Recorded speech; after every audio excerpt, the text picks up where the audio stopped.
Would you rather attend a public or a private high school? Public. Public because going to private, let me tell you, I've been to a private high school. I went to St. James in 1997.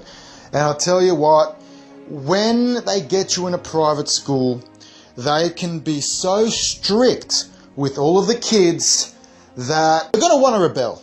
They're going to want to rebel no matter how strict it is. They are going to give the teachers a hard time. I was a devil going to St. James. I got into a lot of punch-ons, at the canteen and in the hallways with other kids in my year level and even above. Public, okay, is the way to go. Okay, because you go to a private school, okay, it doesn't mean that it's going to be any better. It's not going to be flowers and roses. It's, public, you save a lot of money, okay, Danny, and the shit's the same, regardless. Yeah, I've heard the stories that you were a bit of an insubordinate as a kid. You guys certainly had more of a wild upbringing than I did. I guess I was a bit more quiet at school. Look, I spent just over a year in a semi-private school. Didn't enjoy it. Finished my last 3 years in a public high school. I really enjoyed it. I thought that was a really good school. Look, I think different children will thrive in different environments. Some people are advocates of private schools over public, and others vice versa.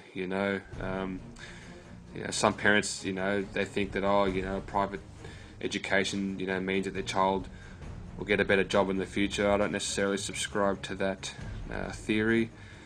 But look, there's no certain answer as to which one's better.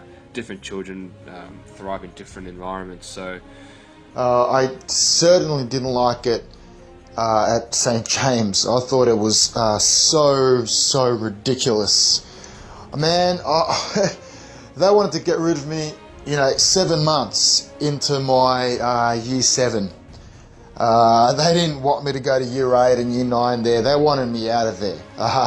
The principal thought I would have loved it there. Spend all my years there and then go to De La Salle, because St. James goes up to year 10. Still the same shit today. I'll tell you what, 7 months in and they wanted me gone. They wanted to expel me. I wanted to finish out the year at least, 12 months and that's it, sayonara. But nah, they wanted me gone 7 months and they wanted me out of there. They said, look, Johnny, we won't expel you. We don't want you to have a bad record. You're still very, very young. You just started high school, your first year. Tell you what, sign the exit form and you're gone. I've never said this before. And I signed an exit form and I was out of there that afternoon. There was apparently some sport I was involved in. And I was actually pretty good in the team. I was horrible in the classroom, but I was incredibly talented on the field. And it was playing soccer. I'm not bad at soccer. I'm Greek, so it's kind of in my blood. They didn't even let me go back and finish playing with my team. They said, nope, you're gone, that's it. But I think they really hated me, Danny. Wow. Yeah, they really wanted you gone. Gee, I shouldn't laugh, but yeah, everyone, different experiences. For me, I was at a semi-private school. The fees weren't astronomical like other schools that are 10 to 15,000 a year.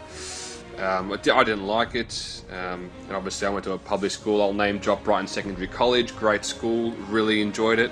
Had some great friends there. Like you said, I tend to prefer public schools over private. On a separate note, I just think in general, I think not just private schools do this, but some schools and some parents put too much pressure on their children, academic pressure, to get the best results, to get in the best college or university, get your best enter score, straight A students, and they end up burning out.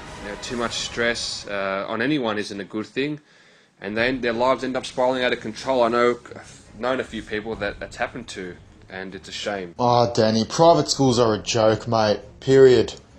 When you go to uni, okay, you're going to select a really good one. I understand that. But when you're growing up, when you're fucking 12 years old. Mate, they want you to get an incredible education. What the fuck are you going to learn when you're in year 7? Seriously, what the fuck, Daniel, are you going to learn when you're in fucking year 7? I didn't learn fuck all in year 7. And my mum paid almost 7 grand. Now it's probably 15 grand a fucking year. And what the fuck do you learn in private school? Nothing. Public only cost you $1.5 grand. Compare that to 10, 15 grand, depending on which fucking school you go to. I know St. James is around about that, 15 grand, 14 something. You know, they sugarcoat the last couple digits, 14,000 fucking 900, and they're fucking assholes. What do they teach children? Okay, they teach them nothing more than what a public school teaches children. Okay, I've seen a public school and what they teach, and I've seen a private school and what they so-called teach, and they reckon they teach above any other school. Okay, they consider themselves private. Other schools that are public are no good. Mate, private, okay, and public, there's no difference. I'm telling you, man, there's no difference. And, you know, I know a couple of people that are taking their kids to private schools.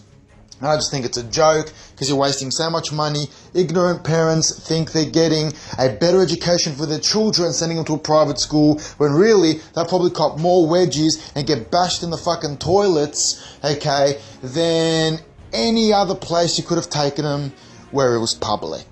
Well, I guess all our viewers know how you feel on this topic. I guess you've experienced both better than I have. I mean, I went to a semi-private school. Like I said, it was an all-boys school. I didn't enjoy it. And I found that the students there were more rebellious than at the public school that I went to afterwards. But I've heard that there are some great private schools like St Leonard's and Caulfield Grammar in Melbourne that are supposedly fantastic schools, and the parents are happy with those schools. I guess, look, to me, the biggest influence in a teenager's life are their parents, and the learning and education starts there.